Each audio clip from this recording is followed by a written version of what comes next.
आज जो हम पढ़ाने जा रहे हैं वो कंडीशनल सेंटेंसेज के बारे में बताने जा रहे हैं। इसके मुख्यतः चार प्रकार होते हैं। चार प्रकार जो इसके जो मुख्यतः होते हैं वो एक होता है जीरो कंडीशनल, एक होता है आपको first conditional sentence, second conditional और थर्ड कंडीशनल। ये मुख्यतः चार प्रकार के कंडीशनल सेंटेंसेज होते हैं और ये चारों जो सेंटेंसेज होते हैं वह इफ से स्टार्ट होता है और इसमें कंडीशन रहता है कि अगर ये होगा तो इसका रिजल्ट ये होगा। इसमें पहला जो है वो है जीरो कंडीशनल सेंटेंस।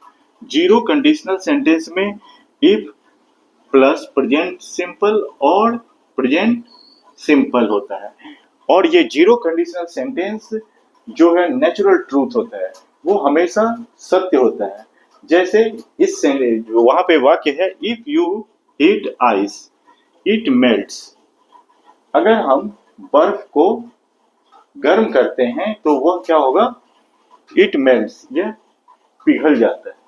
तो इसमें क्या होता है कि दोनों प्रेजेंट, ये भी प्रेजेंट सिंपल, ये भी प्रेजेंट सिंपल, तो इस प्रकार इसको जीरो कंडीशनल सेंटेंस कहते हैं। और इसमें इफ प्रेजेंट सिंपल और इसका रिजल्ट भी प्रेजेंट सिंपल में होता है। दूसरा जो है फर्स्ट कंडीशनल सेंटेंस, इसमें जो होता है कि इस तरह का होता है कि जिसके होने की संभावना, यानी पॉसिबिलिटी बता रहा है कि हो सकता है, अगर ऐसा है तो ये कंडीशन है तो ये रिजल्ट हो सकता है।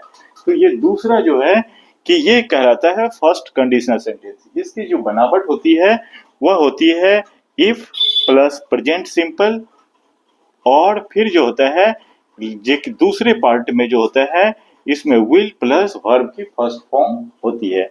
जैसे इफ इट रेन्स, यदि बारिश होती है, यदि बारिश होती है आई विल स्टे होम, तो हम क्या रहेंगे, घर पे रहेंगे, आई विल स्टे होम। तो इसका मतलब है कि अगर ये कंडीशन है तो इसकी संभावना है, पॉसिबिलिटी है। इसमें जो है नेक्स्ट जो है सेकेंड कंडीशनल सेंटेंस, इसमें if plus past simple plus would plus V1 का प्रयोग किया जाता है। और ये सेकेंड कंडीशनल सेंटेंस जो है वो यह बताता है कि इसकी भी जो है कि अगर ऐसा होता, ठीक है, तो ये एक हमें जो है कि ये कंडीशन बताता है if I won the lottery I would buy a car. अगर मैं लॉटरी जीतता, अगर मैं लॉटरी जीता तो मैं क्या खरीदूंगा, मैं एक कार खरीदूंगा। उसने अभी जो है लॉटरी जीता नहीं है और वो जो है कि उसकी संभावना जो है कम है। इसीलिए इस प्रकार के जो वाक्य होते हैं इसमें if plus past simple plus would plus V1 का प्रयोग किया जाता है कि यदि मैं लॉटरी जीता तो मैं कार खरीदूंगा। तो इस प्रकार से ये आपको सेकेंड कंडीशनल होता है। तीसरा है तो इसको जो है सेकेंड कंडीशनल सेंटेंस को जो है इमेजिनरी कंडीशन भी कहते हैं। इमेजिनरी हम कल्पना करते हैं अगर ये होता तो ये होगा। और जो इसका लास्ट का जो है थर्ड कंडीशनल सेंटेंस, इसमें इसका बनावट जो होता है वो होता है if plus past perfect plus would plus have plus V3।